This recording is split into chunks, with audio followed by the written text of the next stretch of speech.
দুই সন্তানকে ফেলে দেবরের সাথে পালালো ভাবি। দর্শক, এই নেককারজনক ঘটনাটি ঘটেছে। এ বিষয়ে বিস্তারিত থাকছে ভিডিওতে, তাই অনুরোধ করব ভিডিওটি না টেনে সম্পূর্ণ দেখার।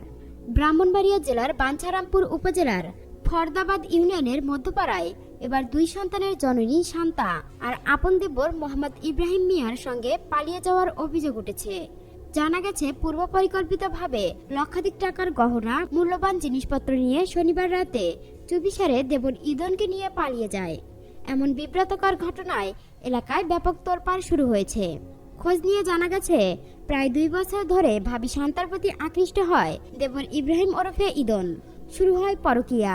বড় ভাই যখন বাড়িতে থাকে না, তখনই ভাবিকে শয্যাশায়ী করার অভিযোগ ওঠে পাড়া মহল্লায়। তা ফিসফিস করে গোটা গ্রামে ছড়িয়ে পড়ে।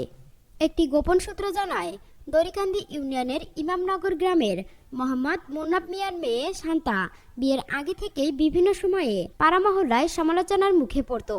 এদিকে রবিবার দিনভর মা শান্তাকে দেখতে না পেয়ে 7 ও 5 বছর বয়সী দুই সন্তান কান্নাকাটি করছে বলে জানা গেছে।